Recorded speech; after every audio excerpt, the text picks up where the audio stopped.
días. Bienvenidos todos a la clase de el día de hoy de análisis funcional, no, análisis de Fourier, perdón, y ecuaciones diferenciales parciales. La clase del lunes comenzamos a la definición de los problemas de Sturm-Liouville. Vimos que un problema de Sturm-Liouville era un problema con una ecuación diferencial de esta forma. La derivada de la derivada del producto de una función P por la derivada de una función F más una función Q más un parámetro lambda que multiplica una función R y todo esto multiplica una función F y lo igualamos a cero. R es una función que vamos a asumir positiva. Todas estas funciones son continuas en un cierto intervalo cerrado AB, incluso la derivada de la función P. Y para que sea un problema, Sturm-Liouville está sujeto a un par de condiciones de borde, o condiciones de frontera. Es decir, condiciones que se le imponen a la función solución, que sería la función f, en los extremos del intervalo donde hemos definido el problema. Estas condiciones están dadas de la siguiente forma. Tenemos que cierta constante k por f, evaluada en el punto A, más otra constante k sub 2 por la derivada de f evaluada en el punto A de 0. Y lo mismo para otro par de constantes L1 y L2. Y la función f y su derivada evaluadas en el otro extremo del intervalo. La condición es que al menos una de las dos constantes tiene que ser distinta de cero. Y con una ecuación de este tipo, con estas condiciones, es un problema de Sturm-Liouville. Noten que estamos hablando de derivadas ordinarias. Entonces este es un problema de EDO realmente, de ecuaciones diferenciales ordinarias, de segundo orden. Vimos como ejemplo, introdujimos como ejemplo, el problema de una cuerda que vibra entre dos soportes. Ya habíamos dicho que en principio tenemos una cuerda que habíamos puesto de longitud pi por fijar un número, que está tensada entre dos soportes, como una cuerda de un instrumento musical, un violín, una guitarra, un bajo. Entre la cejilla, vamos a pensar en una cuerda, por ejemplo, de un bajo, es decir, algo, de una guitarra, entre la cejilla y el puente. ¿Verdad? Tiene una cierta longitud, tiene una cierta tensión. ¿Sí? Lo que uno hace cuando toca el instrumento, un bajo más notorio, es estirar ligeramente la cuerda en un punto, no en la mitad necesariamente, generalmente más cerca del puente. Seguramente todos ustedes habrán tocado alguna vez un instrumento de cuerda porque son relativamente fáciles de aprender a tocar, relativamente baratos. Es muy frecuente que las personas que tienen experiencia con este tipo de instrumentos, lo cual facilita, por otro lado, que tratemos este problema. Entonces, uno estira ligeramente la cuerda y la suelta. Cuando la estira, es justamente el momento T0, justo antes de soltarlo. Es el tiempo inicial. Y a partir de ahí, la cuerda, que debido a la tensión tiene cierta predisposición a volver, tiene tendencia a volver a su posición de equilibrio. La posición de equilibrio es en la que estaba antes de perturbarla, ¿no? Antes de jalarla. Ella trata de volver a su posición de equilibrio, pero la velocidad que trae hace que pase de la posición de equilibrio hacia abajo. Luego trata de volver a la posición de equilibrio de nuevo, pero la misma tensión que trae la velocidad hace que pase hacia arriba. Y se comienza un movimiento vibratorio. Movimiento vibratorio que he dibujado de esta forma. Y ese movimiento vibratorio está descrito por una función que depende de dos variables. Depende del punto de la cuerda donde nos hallemos.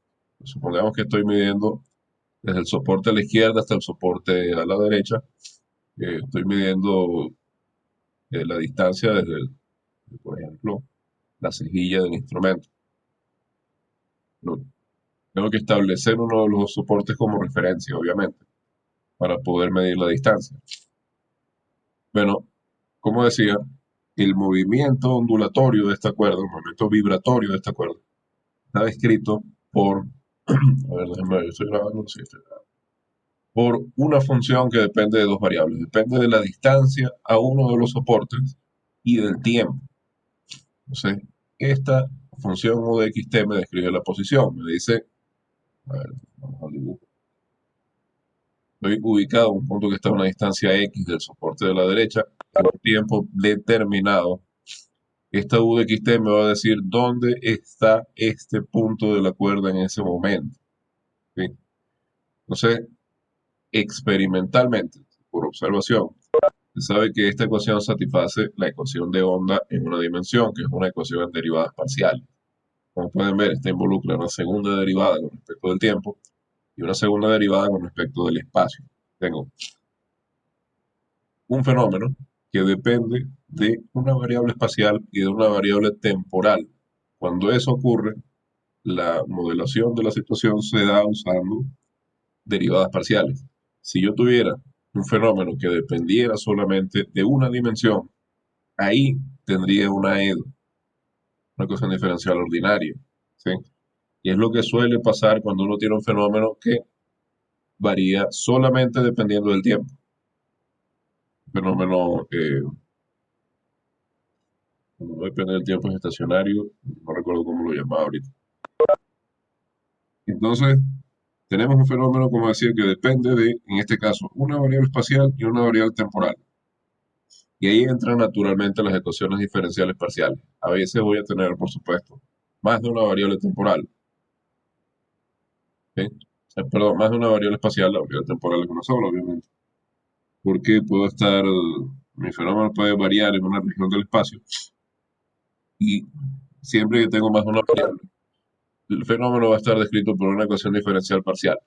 Entonces, como decía, experimentalmente, digamos, empíricamente, sabemos que esta función u de xt satisface esta ecuación, que es la ecuación de onda de una dimensión. Tengo segunda derivada parcial de u con respecto del tiempo igual a una constante k elevada al cuadrado por la segunda derivada de el parcial de u con respecto de la variable espacial, respecto de x.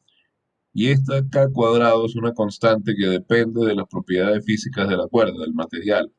Depende de la elasticidad y depende de la tensión. Luego vamos a ver por qué. Esto tiene que ver también con la densidad lineal de la cuerda, etc.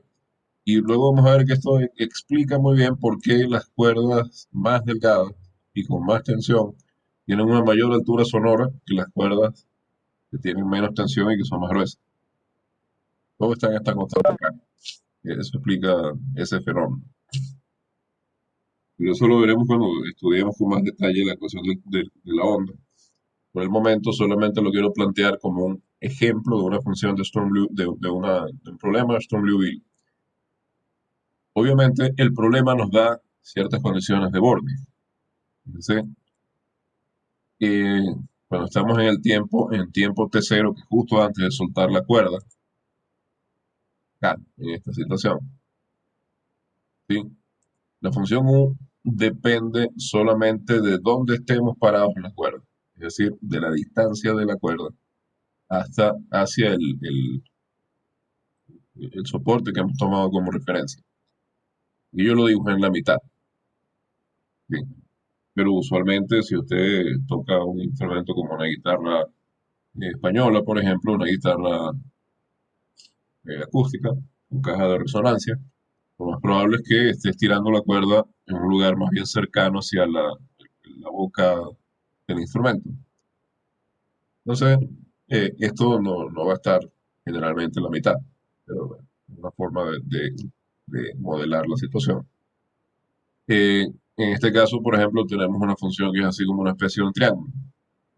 Podemos describir la posición de cada punto de la cuerda justo antes de soltarla como una función solo de la variable espacial. A ver, a ver, a ver. Aquí está. Es decir, una función de x. Y el problema, fíjense, nos da las condiciones de borde, porque la cuerda está fija entre dos soportes. Eso quiere decir que en el punto, en los puntos donde la cuerda está fijada a los soportes, la cuerda no se va a mover. Entonces, la posición ahí siempre va a ser cero. De manera que tenemos las condiciones de borde U de 0t en el punto x igual 0 en cualquier momento del tiempo y en el punto x igual pi en cualquier momento del tiempo la cuerda está fija, es decir, u de 0t y u de pi t valen 0 para todo valor posible de t mayor que 0. Entonces, esta ecuación la vamos a resolver, como veremos luego, usando un método que se llama, una técnica que se llama de separación de variables.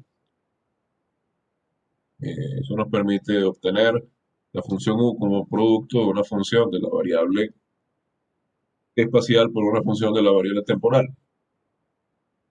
Entonces, eso nos da sobre la variable espacial una EDO de segundo orden, de hecho lineal, con un par de condiciones de borde.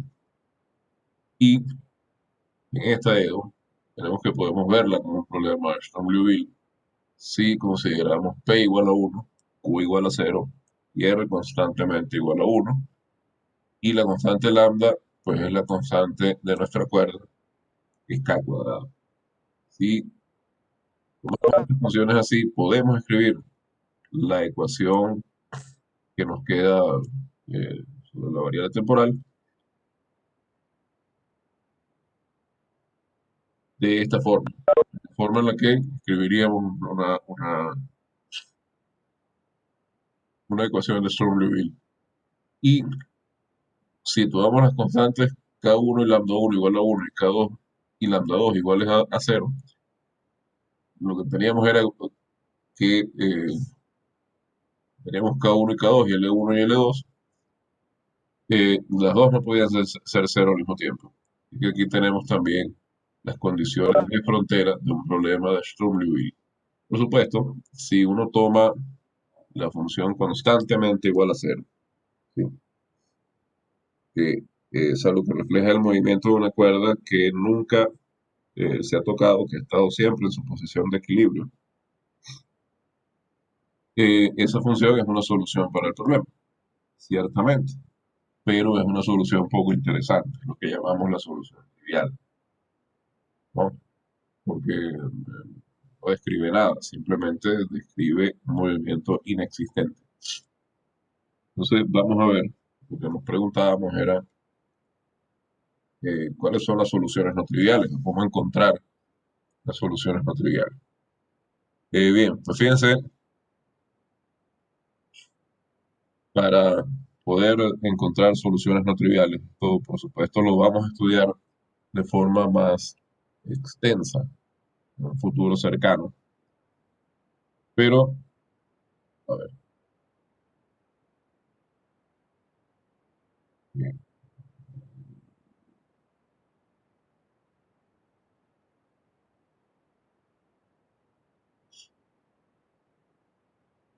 voy a copiar acá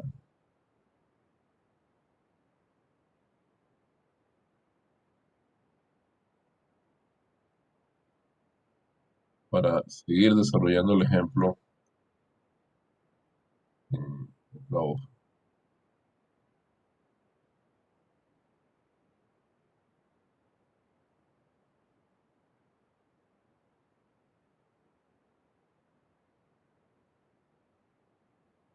Así acá. Bien. Entonces, como decía, la pregunta es, ¿cómo hallamos soluciones no triviales? Para eso, vamos a considerar, se ve que el problema tiene esta forma, y segunda más lambda y igual a cero. Diversos tipos de valores de lambda. Entonces, vamos a pensar, primero vamos a ver qué pasa cuando lambda es negativo. Primero, consideremos lambda menor que cero, es decir, lambda igual a menos una constante elevada al cuadrado. Vamos a suponer que esto es un nu cuadrado. Obviamente en un cuadrado positivo, al yo tomar está en un cuadrado con signo negativo, estoy diciendo que lambda es menor que cero. Entonces, en ese caso, ustedes recordarán por su experiencia trabajando con ecuaciones diferenciales ordinarias que tenemos una solución general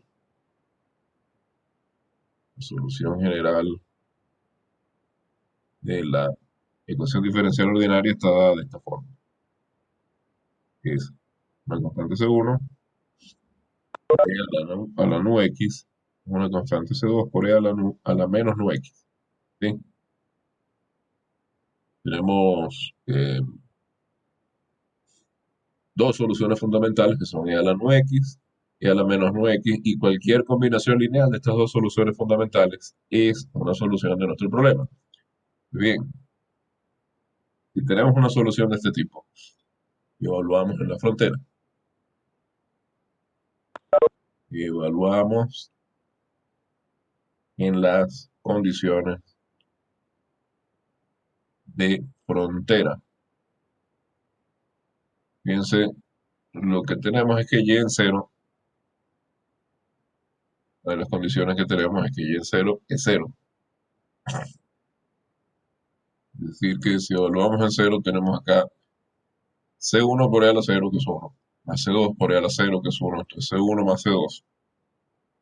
Entonces, como esto es cero, tenemos que C1 debe ser menos C2. Ahora evaluamos en el otro extremo que habíamos dicho era pi.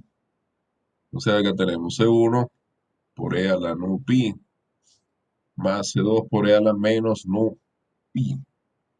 Entonces, esto es igual también a cero. Como C1 es igual a menos C2, puedo escribir esto como C1 e a la nu pi menos C1 e a la menos nu pi. Saco el C1 e a la nu pi menos e a la menos nu pi igual a cero. Entonces, desarrollando. Este C1 por e a la nu pi al cuadrado, es decir, 2 nu pi menos 1 sobre e a la nu pi. Que esto es cero. La única forma de que esto es cero es que o C1 es cero o el numerador es cero. Pero para que el numerador sea cero, nu tiene que ser cero. Cero, sí, solo si C1 es cero o e a la 2 nu pi es 1. Entonces, esto es o C1 es cero o nu es cero. Como nu no es cero,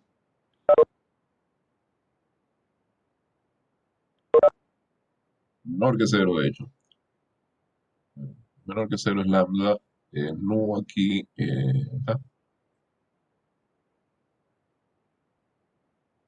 no estoy diciendo que no sea menor que cero. Estoy diciendo simplemente que es distinto de cero para que lambda sea menor que cero. Como nu no es cero, tengo que C1 es cero, de manera que C2, C1 es cero. Por lo tanto, si lambda es menor que cero, la única solución es la solución trivial. No nos interesa. La solución trivial siempre está. Queremos encontrar soluciones no triviales. Así que ya sabemos que para valores de lambda menores que cero no las tenemos. Y lambda es igual a cero, pues también pasa lo mismo. La única solución es la no trivial, es la trivial. Así que nos toca mirar a la lambda mayor que cero, es decir, lambda igual a un nu cuadrado con nu distinto de cero. Entonces, en ese caso, La solución general del problema, ustedes recordarán, está dada por las soluciones fundamentales. Coseno de nu x, seno de nu x. Voy a escribir acá nuestra ecuación. Aquí. Y segunda más lambda y igual a cero. Y segunda más u cuadrado por y igual a cero. Bueno, aquí por supuesto ustedes escriben el polinomio característico de este operador diferencial. Y el polinomio característico es, vamos a ponerlo, una variable mu. Mu cuadrado más mu cuadrado por la identidad. Así que las raíces de este polinomio son complejas. Las soluciones fundamentales son coseno de nu x, seno de nu x. De manera que en este caso la solución general está dada por las combinaciones lineales de estas soluciones fundamentales. Fíjense acá es donde ya empieza, obviamente esto es eh, una vista muy abuelo de pájaro del problema. Luego vamos a hacerlo con más detalle, pero noten que acá se utiliza a fondo, he aprendido en el curso de Edo, en especial es sumamente importante recordar cómo resolver ecuaciones diferenciales ordinarias lineales de segundo orden. La de segundo orden es fundamental.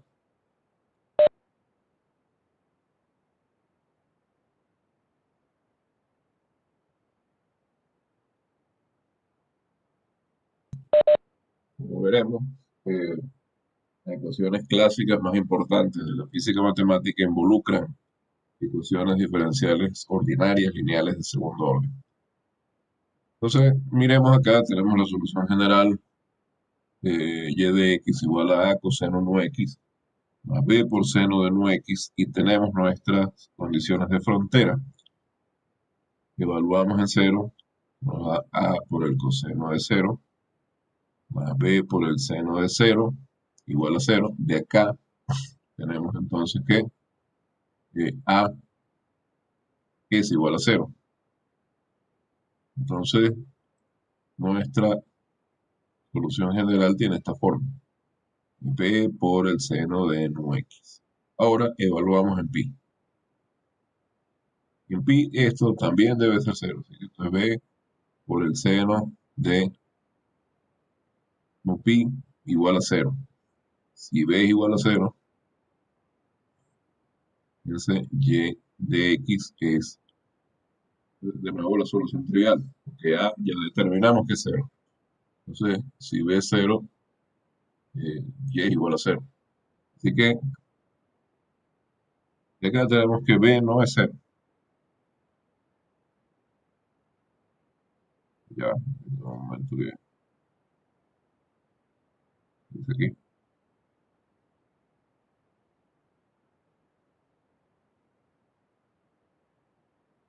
Eh, ah, y llegó un mensaje de trabajo y esas cosas hay que darle. Bien, entonces eh, tenemos que tener entonces que seno de nu pi es igual a cero. Entonces lo que tenemos es que nu es más o menos uno, más o menos 2, más o menos 3, etcétera. No consideramos cero, por supuesto, porque con cero tenemos de nuevo la solución trivial. Entonces, dado que lambda es nu cuadrado,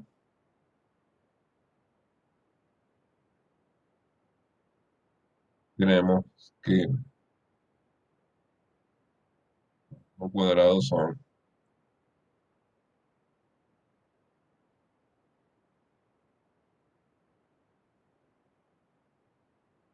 los cuadrados de los enteros, son los autovalores del problema.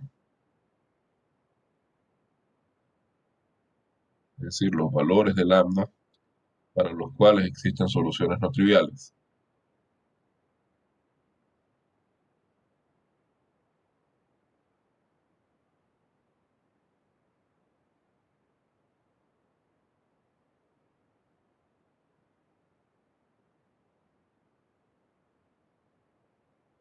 Y a cada autovalor corresponde una autofunción. Las autofunciones correspondientes a estos autovalores son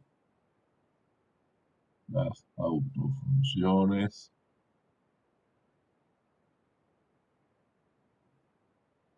correspondientes a estos autovalores. ¿No? Entonces,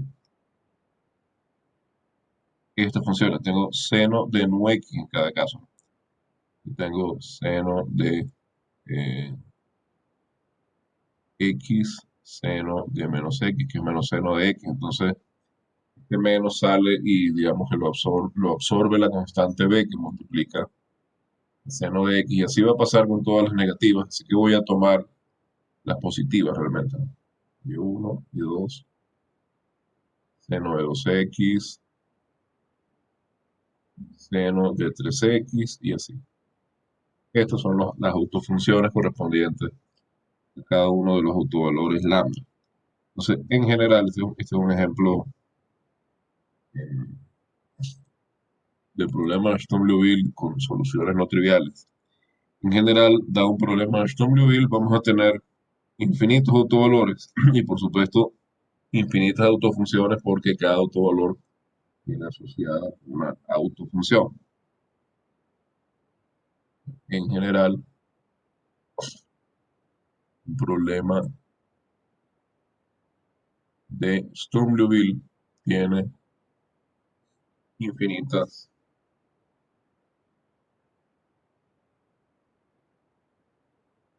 soluciones. Eso quiere decir que tiene infinitos autovalores y cada autovalor tiene una autofunción asociada, entonces significa que esto tiene infinitas autofunciones.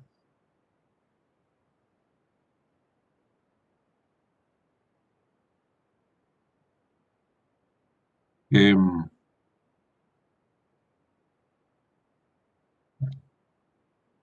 Vemos entonces, para generalizar, eh,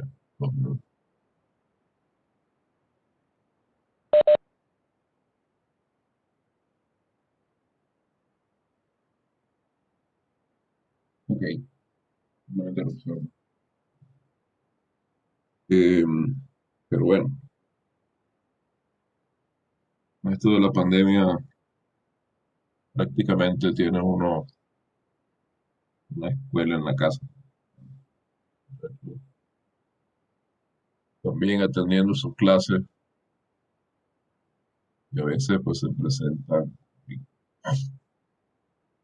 Bueno, vamos a decir, para generalizar un poco lo que hemos estado eh, haciendo. Eh, Supongamos que tenemos funciones, conjunto infinito de funciones en un intervalo AB. Tenemos las funciones y1, y2, etcétera, en un intervalo cerrado AB, conjunto de funciones. Vamos a decir que ellas son ortogonales. Ortogonales. Con respecto a la función peso.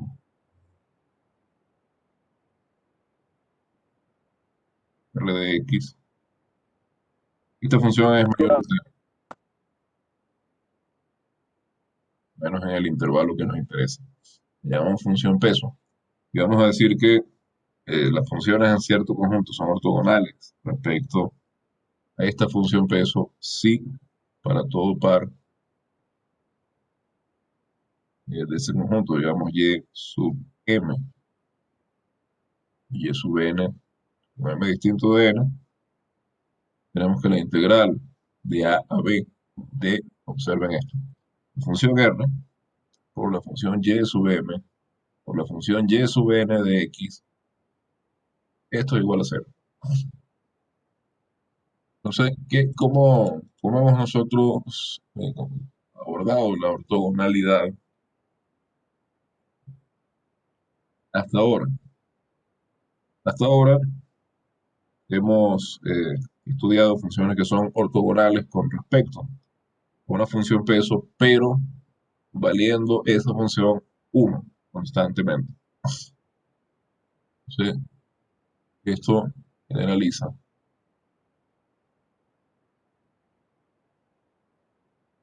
el concepto de ortogonalidad de funciones que tenemos hasta ahora.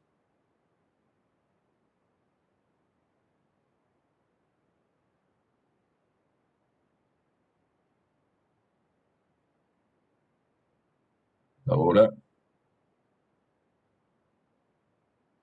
hemos pensado y hemos trabajado con funciones que son ortogonales con respecto a una función peso que es constantemente igual a 1.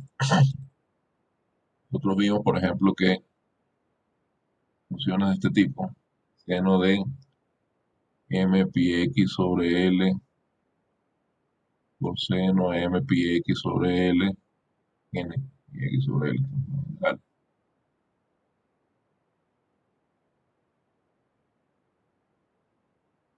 Esto que es la integral de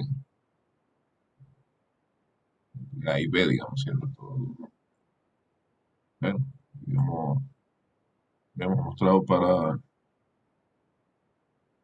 el intervalo menos pi hasta pi, menos L hasta L en general. ¿Verdad?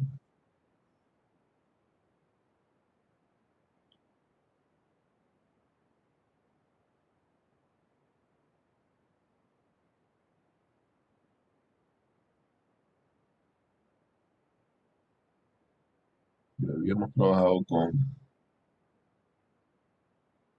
este tipo de cosas, pero considerando el peso constantemente igual a 1. Bueno, ahora vamos a tener una función peso, es decir, vamos a tener una ponderación que no necesariamente es constantemente igual a 1. Entonces,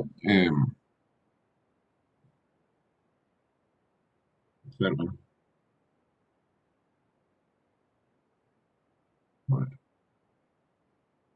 que en realidad lo que tenemos es que si R no es constantemente igual a 1,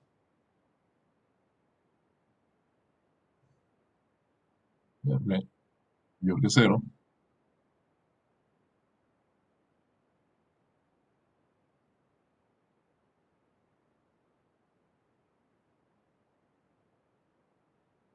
y tomando en cuenta las propiedades del valor absoluto, es decir, lo que estas funciones son ortogonales, si ocurre esto.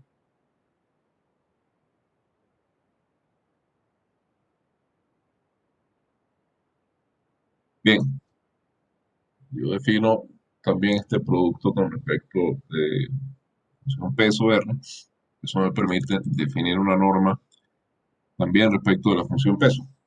Entonces, la norma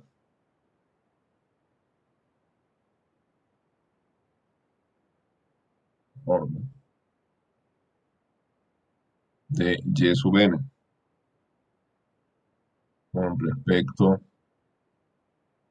de la función peso, función r de x, la calculo de la siguiente forma. Generalmente, siempre es más fácil, más cómodo escribir la norma al cuadrado. La función peso va a ser la norma de la función y con respecto de la función peso elevada al cuadrado, pues va a ser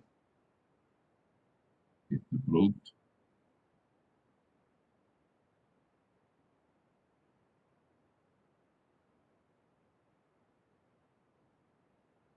integral de a hasta b de r de x por y sub n al cuadrado.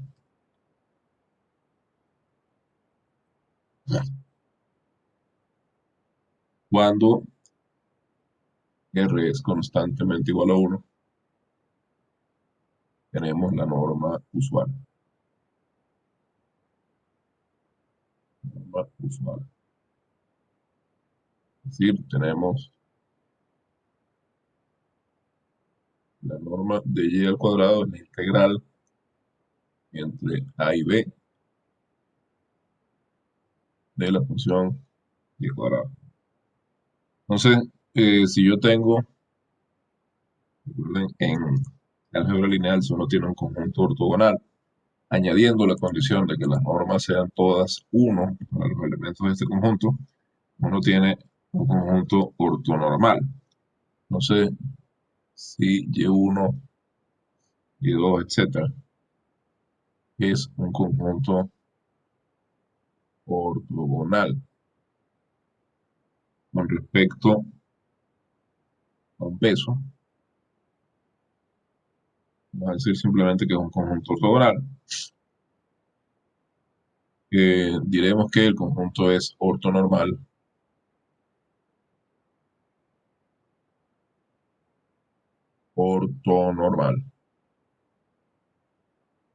si la norma de cada una de estas funciones es 1.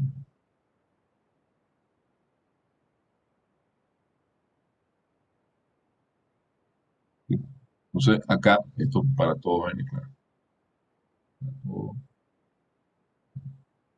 Entonces, omitimos la coletilla, digamos, con respecto a un peso, porque estamos suponiendo que con respecto a un peso. Que en la mayor parte de los casos que hemos visto, ese peso es constantemente igual a 1 y está bien. Pero en general podemos considerar la existencia de pesos que no necesariamente son 1. Siempre tienen que ser positivos, desde luego. Ahora, por ejemplo, recordar que nosotros conocemos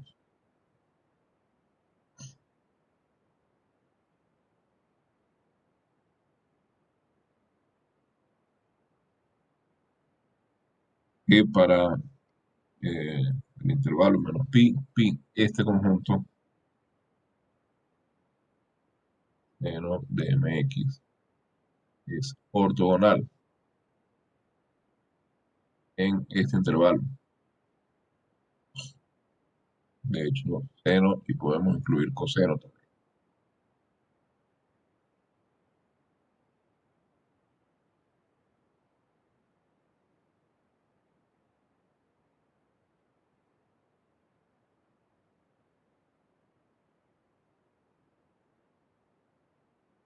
Este conjunto es ortogonal en el intervalo menos pi de pi.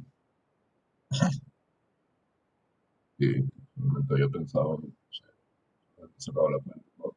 Para seno, pero que mejor no solamente sacado la cuenta por coseno, para seno mejor borro. O sea, este conjunto es ortogonal en el intervalo menos pi hasta pi. ¿Qué quiere decir eso? Eso quiere decir que si usted toma seno de mx y hace el producto interno con seno de nx, no es otra cosa que integral desde menos pi hasta pi de seno de mx por el seno de nx. Esto es igual a cero. La cuenta ya la sacamos. El seno también, pero la cosa es que no tendría que cambiar el índice en este momento, ¿no? Mejor que no nos enredemos mucho. Entonces, eh, esto es cero, si m es distinto de n. Y si m es igual a n, tengo seno de nx con seno de nx. Nosotros vimos que cuando integramos esto entre menos L y L, el resultado es L. Por acá tengo la integral de menos pi hasta pi de seno cuadrado de n de x y el resultado de esto es pi. Vamos a ver esto para acá, porque ahí donde está Toca. Ok, viste bien. Esto quiere decir que este conjunto no es tal cual como yo lo estoy poniendo, no es ortonormal, es ortogonal, pero no es ortonormal. La norma al cuadrado de la función seno de nx es pi. De manera que si yo ahora tomo esta función, voy a llamar a esto y sub n, lo estamos llamando y sub n, así que mejor continuar llamándolo de esta forma. Y sub n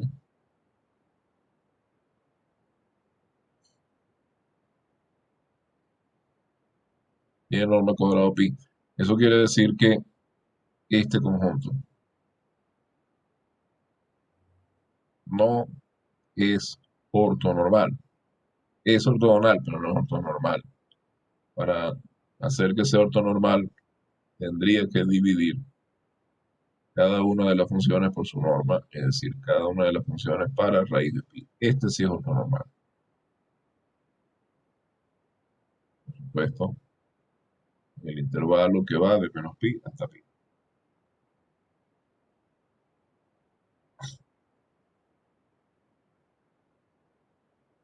¿Preguntas?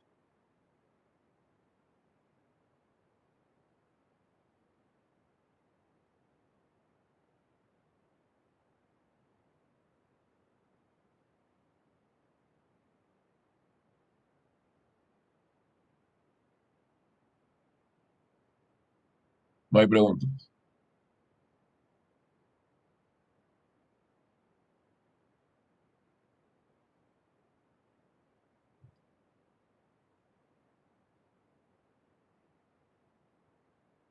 A ver,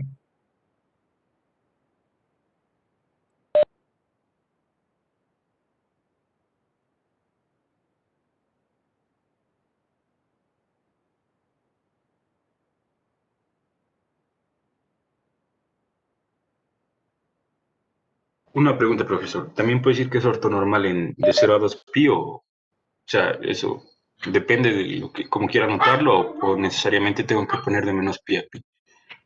de menos L a L. Si tenemos un intervalo simétrico, Ya. ese conjunto siempre es ortogonal. Y si divido ahora cada función para raíz de L, el conjunto es ortonormal. Lo tengo que considerar intervalos simétricos. Si no considero intervalos simétricos, probablemente no tenga un conjunto ortogonal, mucho menos un conjunto ortonormal. Como pueden ver aquí, la idea de ortogonalidad depende de los extremos del intervalo. Bien, si el intervalo es simétrico, yo puedo asegurar que el conjunto es ortogonal. Bien, entonces, el conjunto seno de NPX. Con respecto a las soluciones de los problemas de Sturm-Liouville, yo tengo un teorema que dice, y por esto es que venía toda esta definición de todo el tratamiento del tema de la ortogonalidad, que si P, Q, R y P', P de X, Q de X,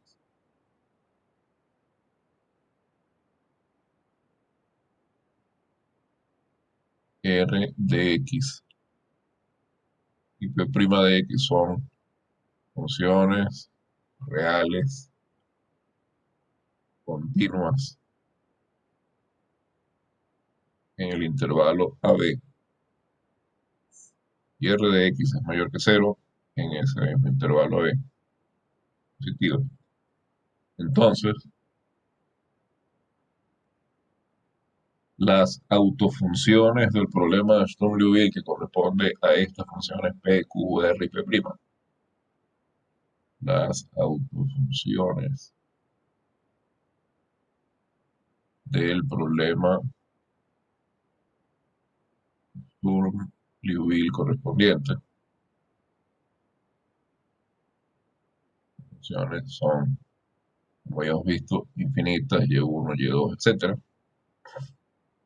Estas funciones son ortogonales con respecto de la función R.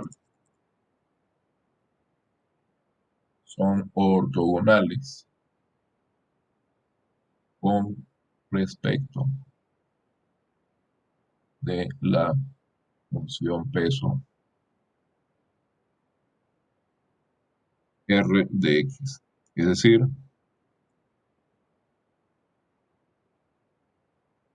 para todo par Y, N y M, sean N y M diferentes, yo voy a tener que la integral de A hasta B de R de X por Y sub N de X por Y sub M de X va a dar cero.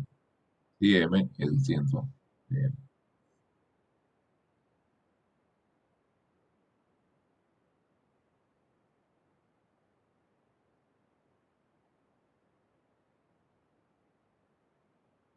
Ahora,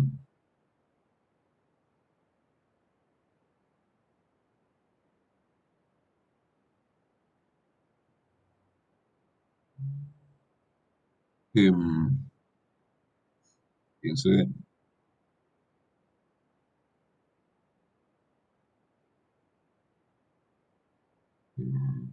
en el caso que resolvimos, ¿no?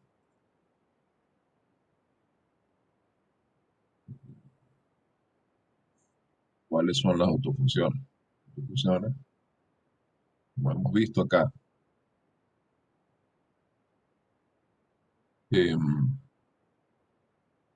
dando algún B. ah,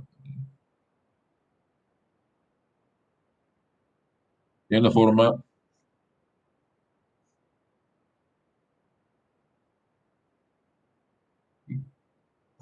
digamos, B igual a 1, forma un tanto arbitraria.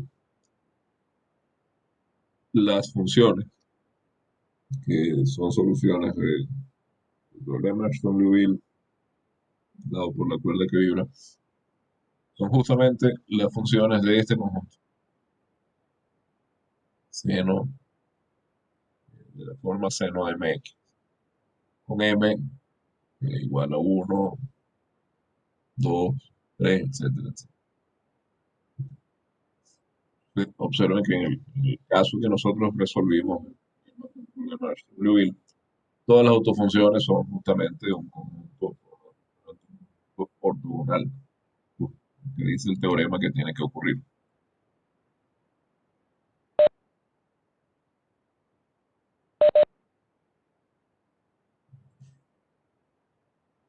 Bien, antes de continuar con el tema, porque lo que queremos hacer es lo siguiente.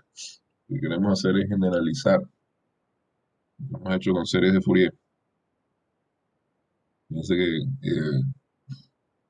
lo que hemos hecho ha sido escribir funciones como combinaciones lineales de un conjunto de funciones senoidales y cosenoidales, que es un conjunto ortogonal.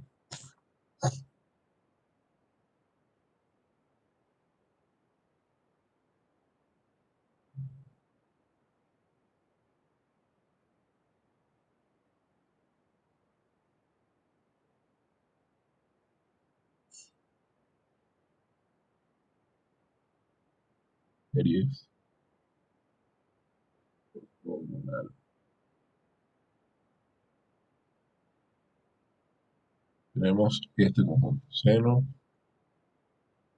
n pi x dividido por L, o seno n pi x dividido por L, donde n y m son enteros positivos. Este conjunto hemos visto que es ortogonal. Esto lo demostramos en alguna de estas clases anteriores. Y nosotros estamos escribiendo bajo condiciones adecuadas ciertas funciones f de x, digamos, las funciones que son continuos a trozos en un intervalo cerrado, finito, o en su defecto son continuos a trozos y periódicas. Estamos dándoles expansiones en series de Fourier. ¿Cómo escribimos esto? Pero decimos que f de x, abusando un poco de la notación, es igual a a sub 0 medios más la suma de n igual a 1 hasta infinito de términos de esta forma, a sub n por el coseno de n pi x dividido para L, b sub n por el seno de n pi x dividido para L. Series de esta forma. Ahora, la pregunta es si nosotros podemos, dada una función, la función peso, si nosotros dado cualquier conjunto ortogonal, ¿bajo qué condiciones podemos escribir una función f de x como combinación lineal de un conjunto ortogonal y1, y2 y así? La, eh, estas son las series, en el caso que hemos visto hasta ahora, han sido infinitas. Hay funciones que tienen series de Fourier que son finitas en el sentido que a partir de cierto n los coeficientes son todos cero. Eh, pero en general han sido infinitas. Fíjense que lo que tenemos son combinaciones lineales infinitas de funciones senoidales y cosenoidales que nos permiten expresar ciertas funciones f de x.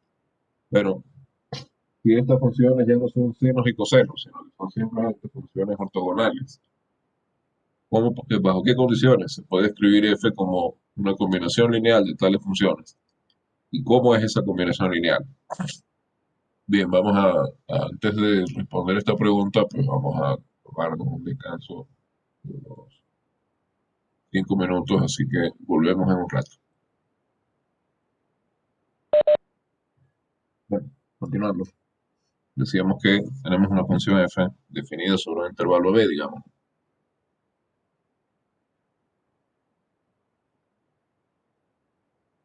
F de x definida en un intervalo AB. Y tenemos funciones ortogonales, y1, y2, vamos a poner desde 0,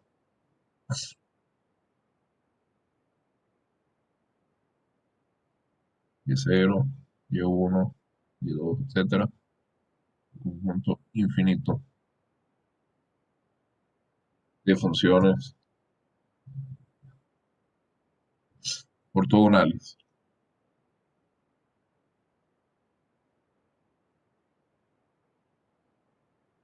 respecto a una función peso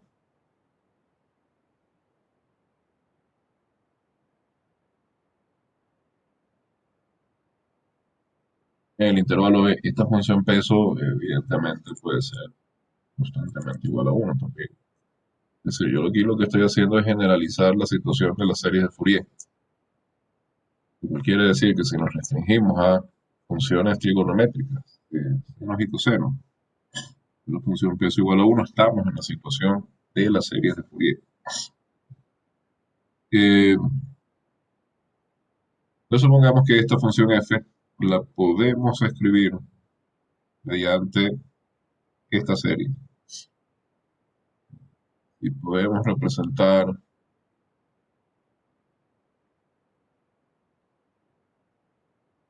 f de x así.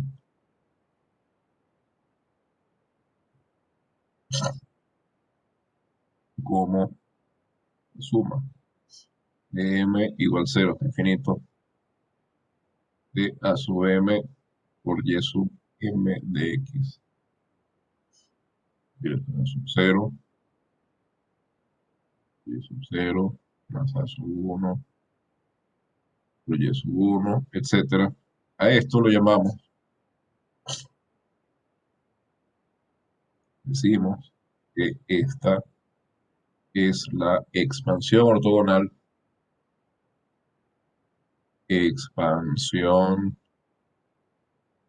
ortogonal o serie de Fourier generalizada, también la podemos llamar.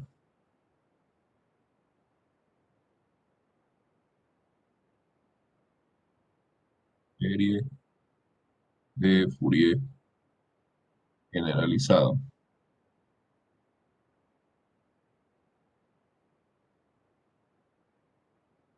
de la función f de x. Si estas funciones y1 hasta y0, y1, y2, etcétera, son funciones propias de un problema de Sturm-Liouville. Vamos a numerar esta serie. Y0, y1, y2, etcétera.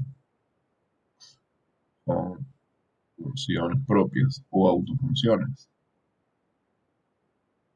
de un problema de Sturm-Liouville.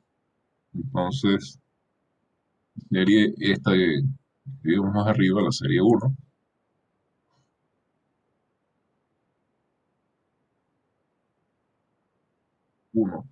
es una expansión de f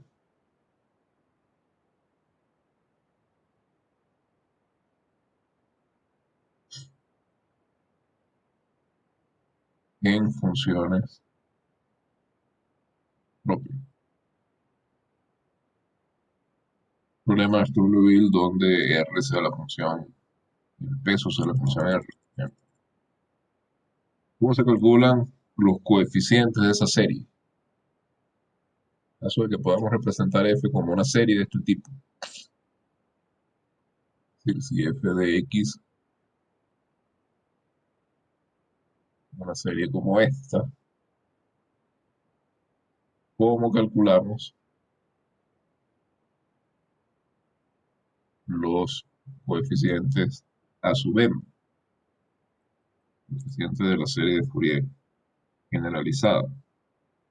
Bien, lo que tenemos que hacer es, para hallar los coeficientes, es lo siguiente. Vamos a tomar esta expresión, 2, y multiplicamos 2 a ambos lados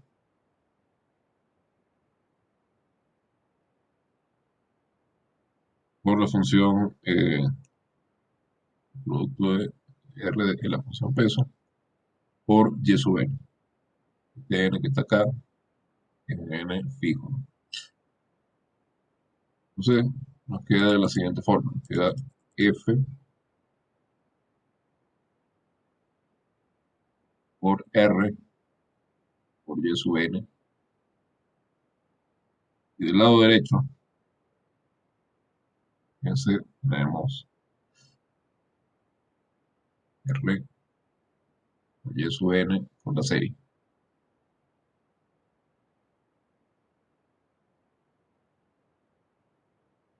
Nosotros, por supuesto, vamos a suponer que esta serie converge.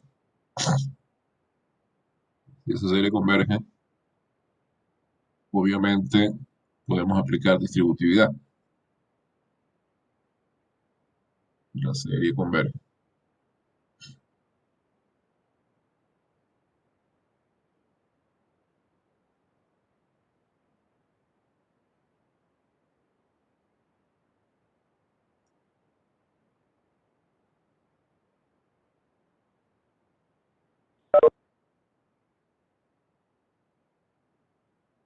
Aplicamos distributividad y ahora integramos. Si la serie es convergente, pues podemos integrar término a término. Entonces esto es la integral de a hasta b de f de x por r de x por y sub n de x. Y esto es r de x por no podemos integrar término a término porque tengo una función de x fuera la integral de a hasta b de la suma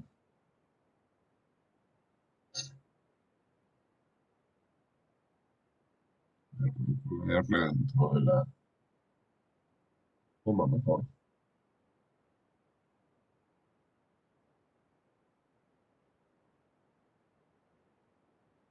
M igual 0 hasta infinito. Por allá tengo la integral de A hasta B de A sub M por R y sub N por Y sub M. Entonces observen que del lado, del lado derecho, esa integral, puedo sacar el A sub M de la integral, la suma de M igual 0 hasta infinito. Aquí tengo A sub M, aquí tengo el producto interno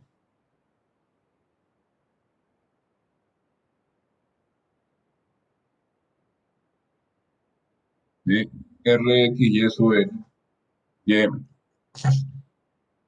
Ahora, este conjunto de funciones y sub m es ortogonal con respecto a la función p sobre r, lo cual quiere decir que si n es distinto de m, este producto es cero, este producto interno.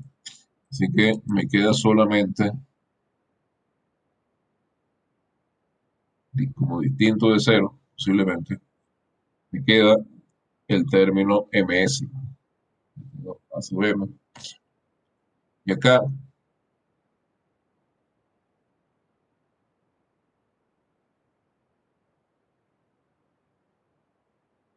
me queda el producto interno de rx ym con y.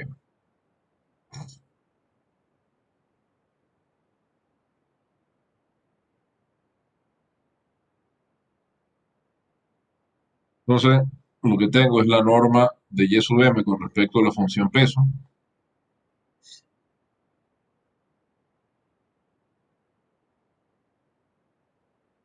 porque las y sub m son normales.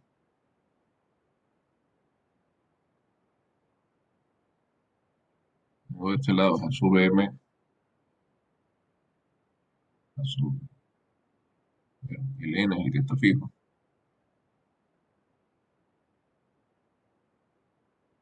Entonces aquí tengo que escribir, pues, eh, m es distinto de n hasta 0. Y sub n,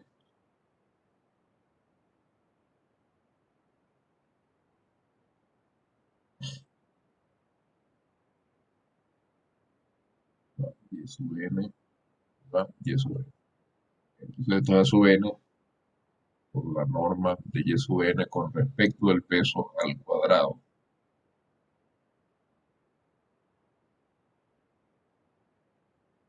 Lo que quiere decir que dejando a sub n es 1 sobre la norma al cuadrado de y sub n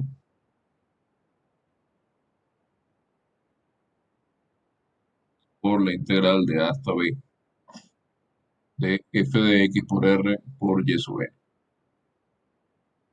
Vamos a poner este rn aquí, de x por y sub n de x. Y vemos que en el caso en el que funciones y sub n son cosenos y senos, ¿sí? Y el peso es 1, entonces lo que tenemos acá es una serie de Fourier.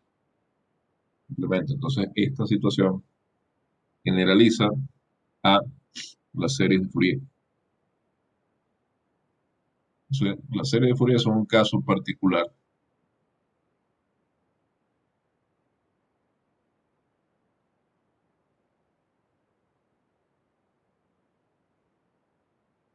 de las series ortogonales.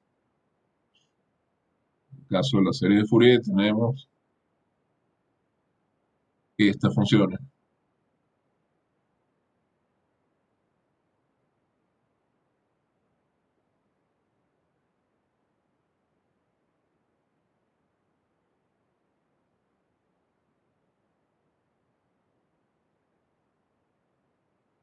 en un intervalo menos LL, que esa es la situación que tenemos aquí. Y nosotros hemos visto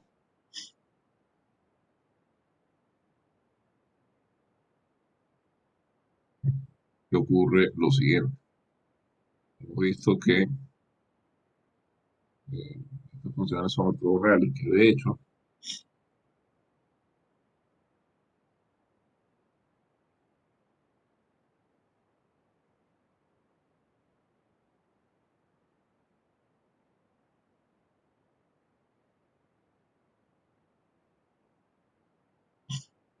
esto es igual a cero para todo par mn,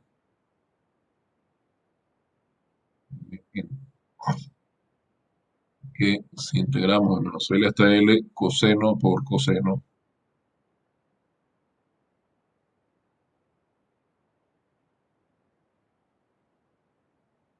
esto también es igual a cero si m es distinto de n, y, bueno, y ponerlo en los dos casos, cero si m es n, y es L si m es distinto de n, y es L si m es n. Y para seno la misma cosa.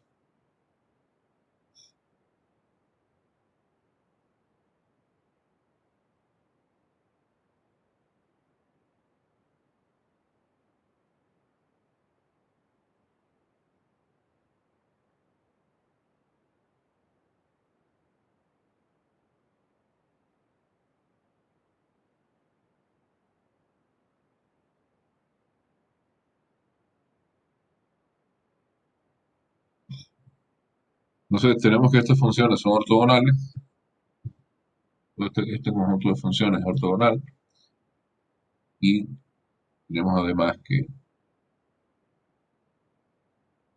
el conjunto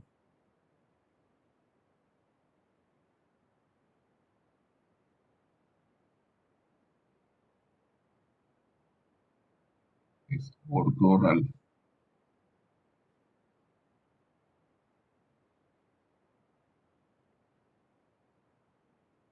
Tenemos que la norma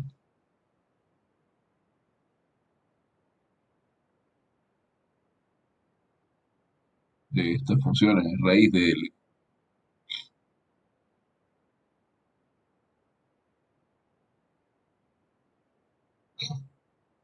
Y tenemos que para la función peso constantemente igual a 1,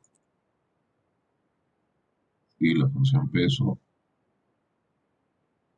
es 1 para todo x en el intervalo menos LL. Entonces, estas funciones que tenemos acá son ortogonales con respecto al peso. Así que eh, podemos expandir la función f usando estas funciones ortogonales y obtenemos justamente la serie de Fourier de la función.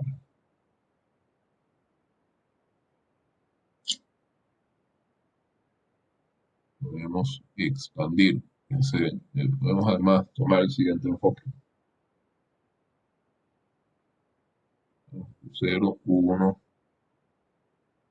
U2, etcétera. Vamos a decir que U sub M es este conjunto.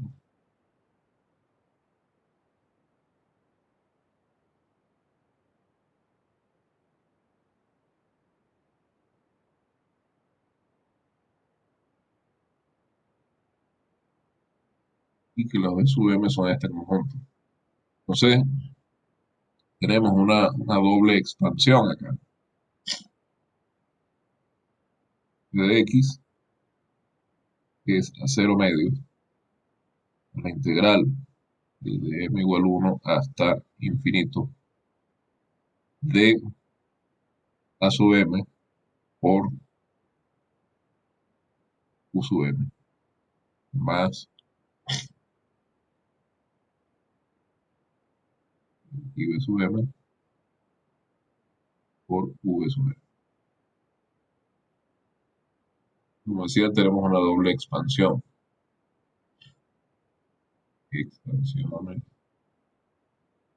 en funciones ortogonales. El primer conjunto ortogonal expandimos la parte par de f y con el otro expandimos la parte impar. Sumamos y tenemos la expansión para la función.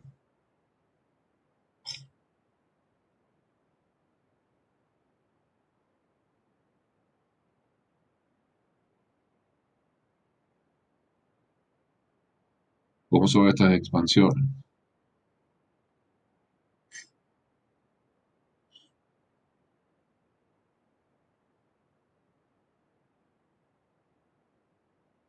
Voy a llamar f sub p a la expansión de la parte par. Voy a llamar f sub p a la parte par. F de x más f de menos x medio. La parte impar, si lo llamamos f sub y. F de x ya conocemos cómo separar una función en su parte par a su parte impar.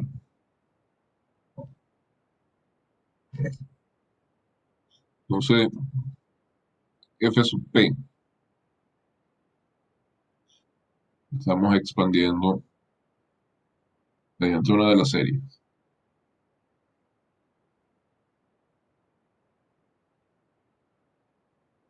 F sub i, estamos expandiendo dos series. F sub p mediante la serie de los cosenos.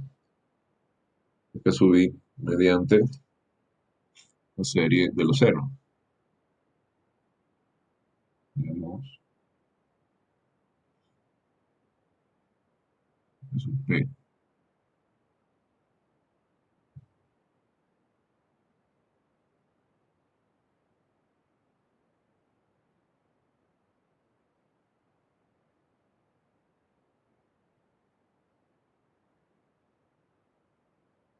igual a esto.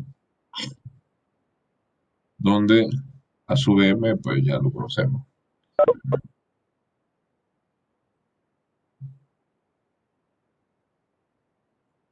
Es 1 sobre L,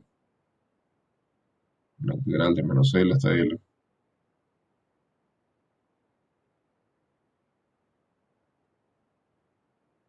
de f por el coseno de m pi x sobre L. Y esta función, coseno de m pi x sobre L, tiene norma raíz de L.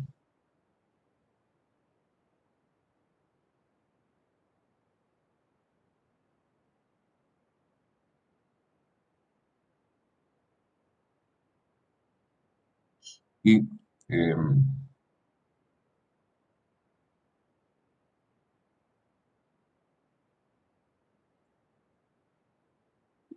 voy a subirme, la norma es L, y de x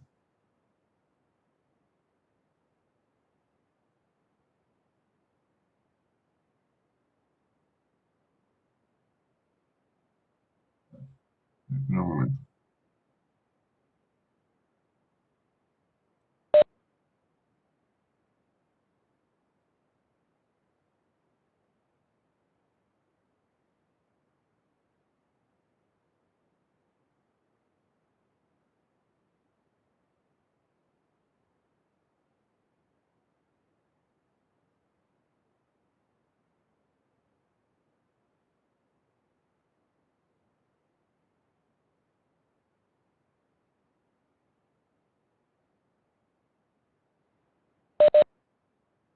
Bien, ya, por favor, disculpen la interrupción.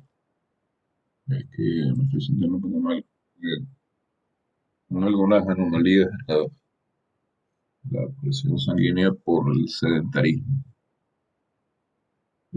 Es necesario que a pesar de la cuarentena uno se mantenga activo físicamente. Estoy tratando de retomar la actividad física.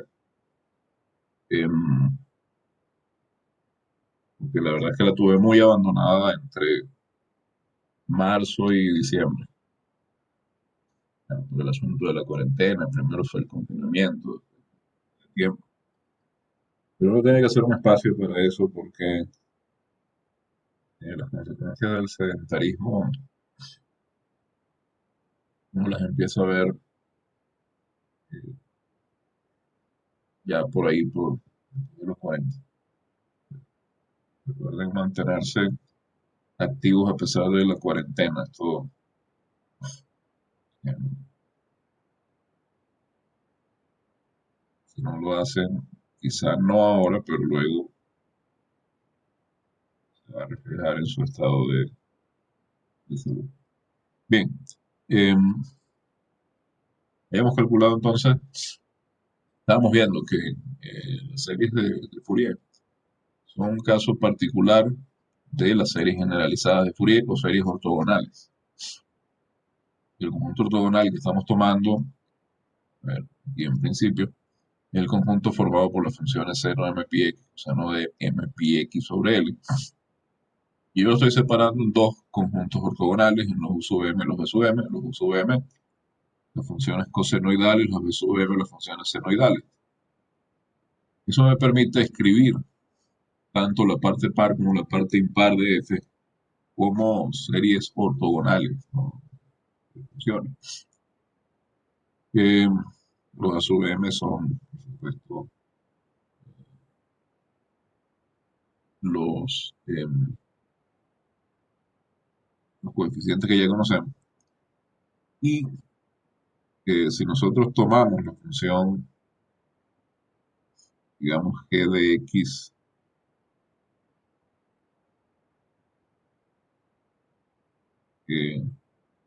constantemente igual a 1,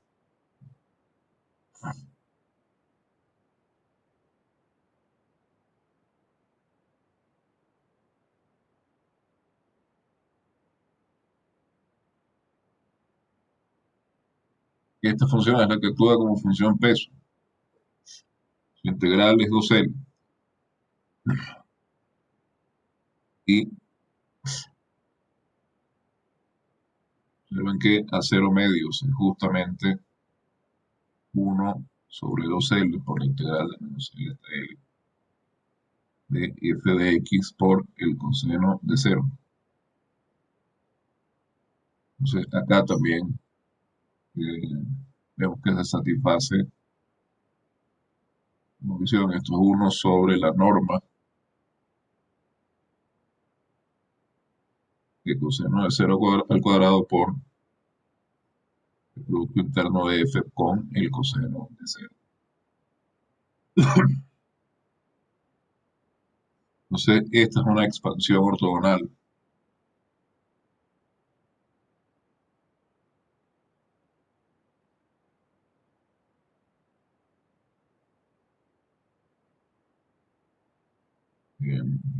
Coseno y x sobre L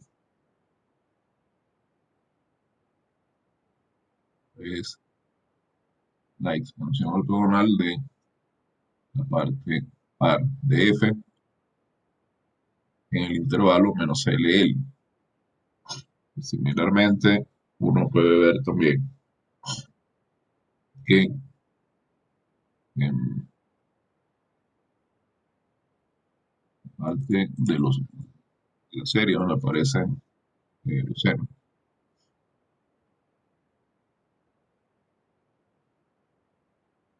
bien podemos observar que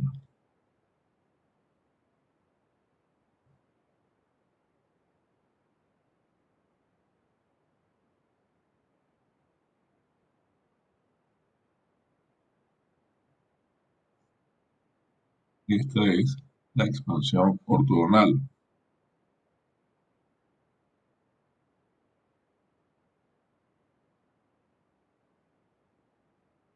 de la parte impar de f en menos LL usando el conjunto seno de MPX sobre L, que es un conjunto ortogonal en menos LL. Entonces, como podemos notar, esta expansión, la expansión de la parte par y la parte impar de la función f, está dada por funciones propias de cierto problema de Sturm-Liouville. El siguiente.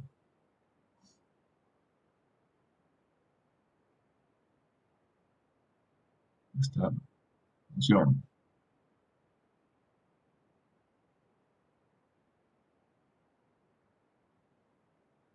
está dada por las funciones propias de un problema de Sturm-Liouville que es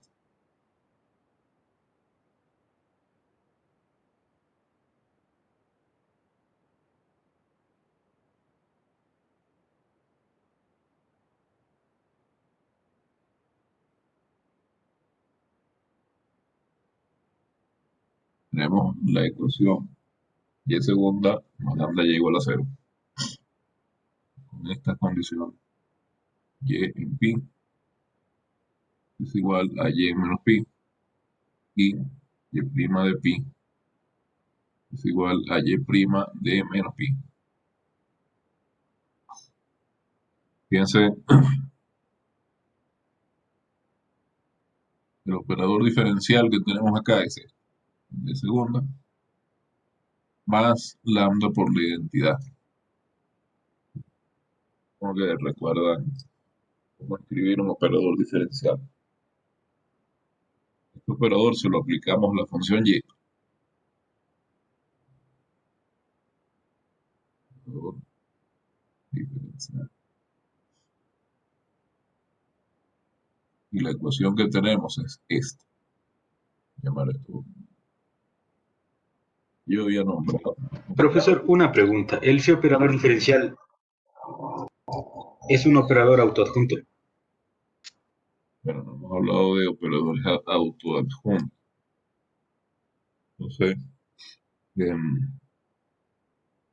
no sé si eso lo vieron en el curso de Edo. Pero, en todo caso, fíjense que este operador tiene un polinomio característico. Polinomio característico.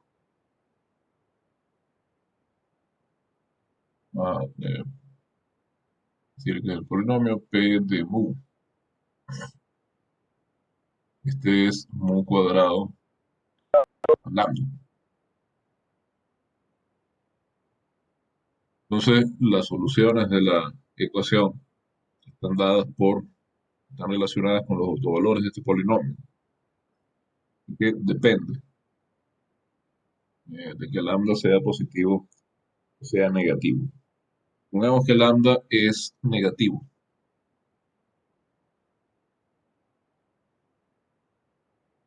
Supongamos que lambda es una constante menos alfa cuadrado.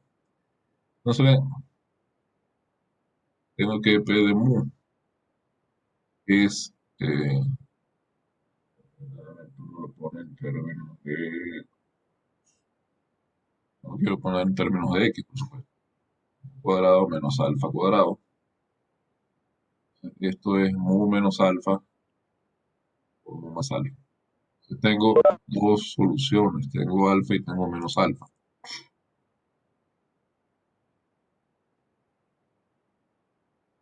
Raíces del polinomio.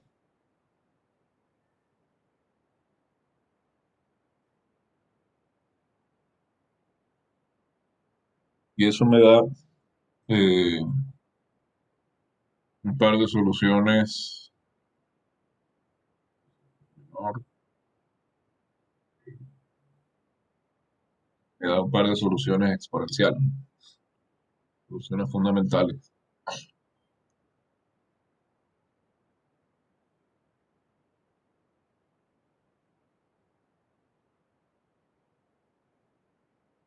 Que a la alfa x y a la menos alfa x. Nosotros vimos ya que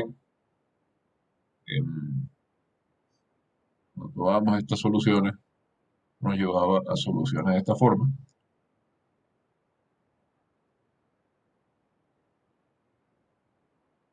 Y de acá lo que teníamos era siempre la solución trivial. Con cero la misma cosa. Igual a cero, igual. Ya lo vimos hace un rato. Y si lambda es mayor que cero, con, digamos, alfa,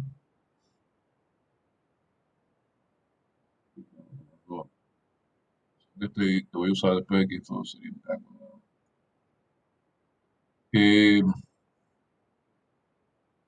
Entonces me queda este polinomio, me queda u cuadrado más k cuadrado positivo. Entonces tengo dos soluciones, tengo dos raíces para el polinomio, tengo ik, tengo menos ik. Y de acá saco dos soluciones fundamentales.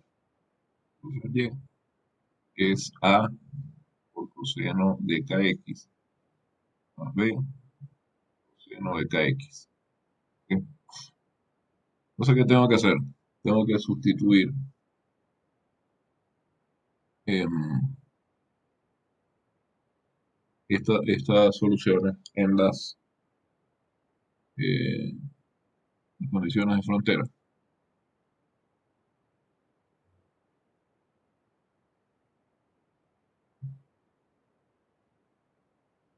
Usando condiciones de frontera. Tengo que, al evaluar y en coseno, perdón, al evaluar y en pi, no tenemos el mismo resultado que al evaluar y en menos pi. Es decir,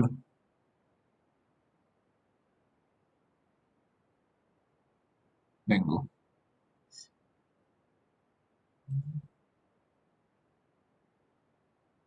que A por el coseno de pi, B por el seno de pi es igual a A por el coseno de menos pi, B por el seno de menos pi.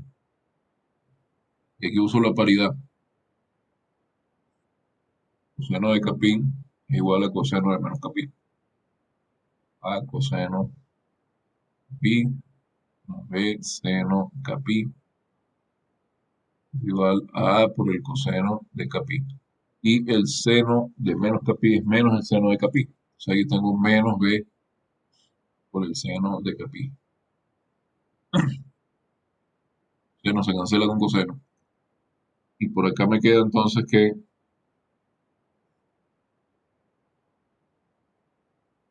2B por el seno, queda B, que B por el seno de pi es igual a menos B por el seno de pi. Entonces paso menos B por el seno de pi. Eh, Sumando al lado derecho, ¿no? Seno de pi. Por otro lado, la otra condición de frontera dice que y' en pi es igual a y' en pi. Tengo que derivar y.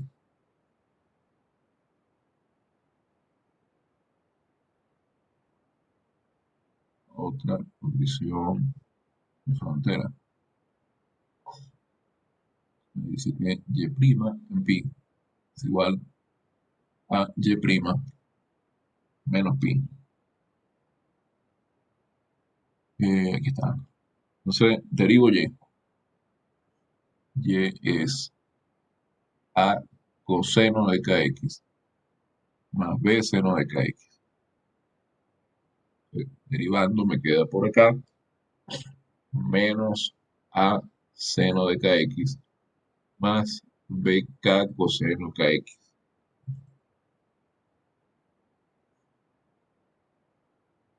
Prima menos a por k por el seno de kx más bk por el coseno de kx. Bueno, algo es simplemente eh, derivar mi función y.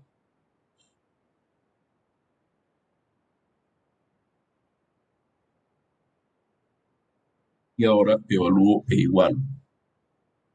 Porque tengo que menos acá el seno de pi más b por k por el coseno de pi es igual a, ahora evalúo menos pi. Tengo menos a k por el seno de menos pi k por el coseno de menos pi. Obviamente k aparece en todos los términos, así que lo puedo simplificar. Por otro lado, tengo por acá menos a seno de pi más b coseno de pi igual a menos acá seno de menos pi. El menos, dada la imparidad de seno, menos puede salir del argumento. Queda a por el seno de Capi.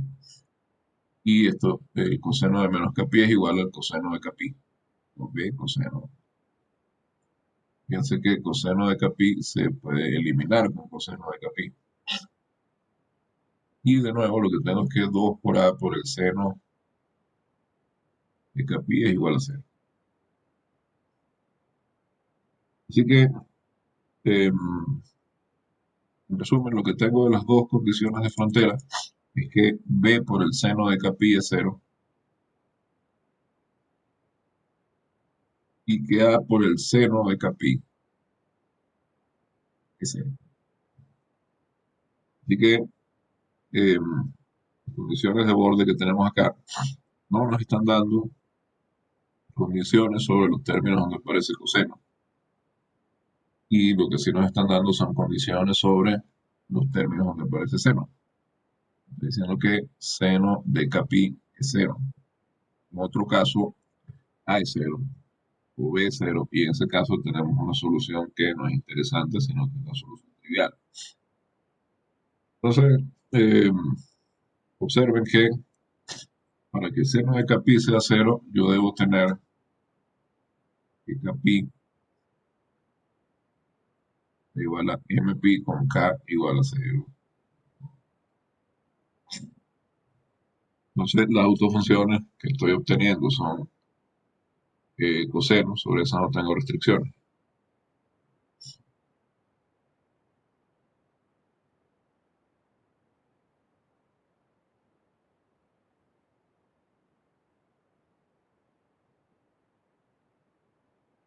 Seno de 0, coseno de X, seno de X.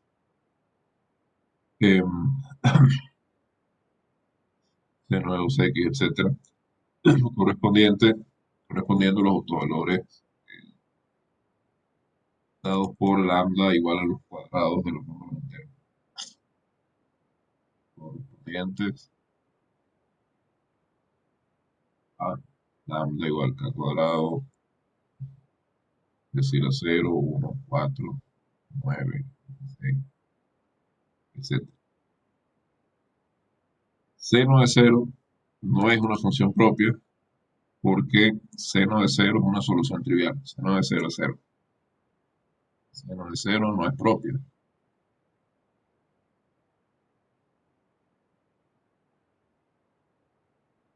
porque seno de 0 es 0 y esta es, como decía, la solución trivial y las funciones propias son soluciones no triviales. Y acá tenemos también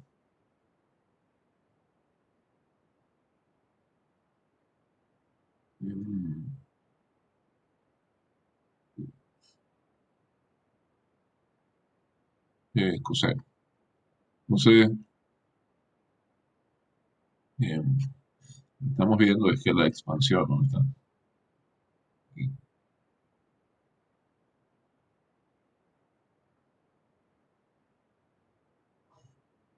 Está dada justamente en términos de las funciones propias de este problema de Sturm-Liouville.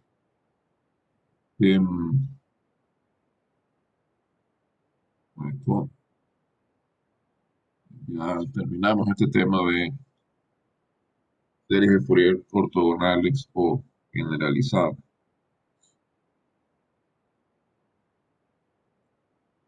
No sé si tienen alguna pregunta o algo que quieran acotar. Sí, profe, yo tengo una pregunta. Bien. ¿Cómo determina las autofunciones? Las autofunciones, miren, vamos aquí arriba un momento.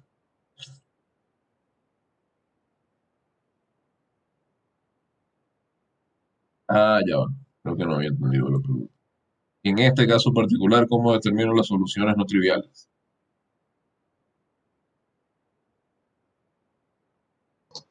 Sí, profe. O sea, no cuál es la definición de autofunción, sino en este caso, por qué son estas y no otras. Bueno, el asunto es este. Tenemos una ecuación acá de segundo orden que es una EDO lineal.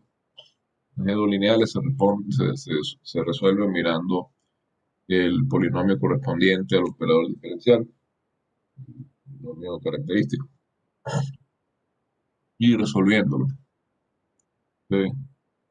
Hemos considerado que necesitamos pensar en lambda cuando es menor o igual que cero y cuando es mayor que cero. Cuando es menor o igual que cero, las soluciones que obtenemos son exponenciales. Ya vimos que estas nos llevan a la solución trivial, ¿no? Si aplicamos las condiciones de borde acá, vamos a ver que las soluciones que vamos a obtener son A y B van a ser cero, siempre. Esas no nos interesan. Tenemos que mirar más bien las soluciones cuando está lambda, número positivo. Lambda es un número positivo.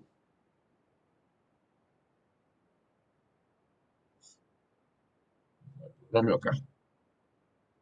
Tenemos un polinomio, el polinomio característico del operador que es irreducible en los reales. Tiene dos raíces complejas. Cuando tenemos raíces complejas, las soluciones fundamentales vienen dadas en términos de coseno y seno. ¿Sí? De manera que la solución general es combinación lineal de estas condiciones, de estas soluciones fundamentales. Aplicamos las condiciones de frontera. Tenemos dos condiciones de frontera. Tenemos que y en pi es igual a y menos pi y y' en pi es igual a y' en menos pi. Al aplicar las condiciones de frontera, nos quedan condiciones sobre seno y no sobre coseno. Seno de kx tiene que ser cero. Esto quiere decir que kx tiene que ser eh, múltiplo de pi, múltiplo entero de pi. Y de ahí salen las condiciones para determinar las autofunciones. Sobre coseno no tenemos ninguna condición.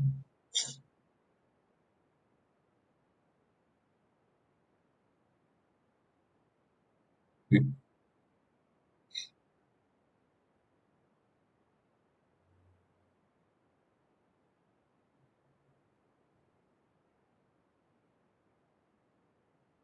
Bueno, vamos a parar aquí. Fíjense que tenemos clase de CP a las 9. Continuamos eh, ya el lunes con el tema de integral de Fourier. Recuerden, este viernes tenemos control.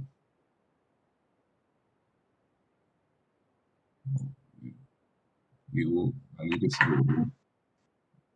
Eh, Este profe, viernes tenemos control y el lunes tenemos examen. El examen dura una hora, entonces vamos a ver una hora de clase. Ahí vamos a comenzar con la integral de Fourier. Y el control este viernes dura 45 minutos, 30 minutos para resolver, una consulta, profe. para subir. Diga, Em, Más o menos, ¿cuáles ejercicios podemos realizar de preparación para el control del viernes? voy a hacer los ejercicios fáciles de la hoja 4. En el control del viernes vamos a evaluar serie de Fourier sencilla, normal, en intervalos simétricos, etc. Para el examen del lunes ya van series de Fourier un poco más aplicando otras herramientas, densidad de expansiones pares, impares, series de Fourier de cosenos, de senos, series de Fourier sobre intervalos que no sean necesariamente simétricos, etc.